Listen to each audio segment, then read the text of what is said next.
আমরা যে বন্ধু বান্ধব নিয়ে আমাদের অনেক দিন ধরে, বছর 4 ধরে আমাদের একটা সুপ্ত ছিল যে আমরা নানানভাবে পয়সা খরচা করি।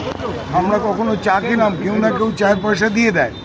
তাহলে আমরা এই পয়সাটা যার যেরকম আমাদের সামর্থ্য হলো, তাহলে মানুষকে কেন আমরা দিতে পারবো না? এবং মানুষও কিন্তু কোনো ফ্রিতে না, সেও তার আমাদের যে জিনিসই দাও তারা 2 টাকা দিয়ে পারচেস করে যাচ্ছে মিনিমাম, সেই কিনে খাচ্ছে।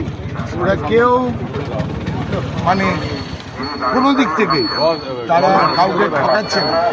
এই প্ল্যান করে আমরা এটা চালু করেছি। আর আমরা যারা এই মানুষ খাওয়ার জন্য ভাবি যে মানুষ খেলে কখনো কমে না, তারা দিচ্ছে, সেই খাবারে আমরা দিয়ে দিচ্ছি। আবার যারা নিচ্ছে তারাও 2 টাকা দিয়ে নিচ্ছে, যে আমরা কিনে খাচ্ছি। এই সব দিক থেকে চিন্তা করে আজকের দিনটা আমরা চালু করেছি। ভগবান আমাদের আরও আগে নিয়ে যাবে। আমরা সব যাদের দেখছেন যে আমরা সবই বন্ধুবান্ধব, আমরা এই নিয়ে এই পরিকল্পনাটা করেছি। আপনাদের আশীর্বাদ আমরা পুরোপুরি চাই। Thank you.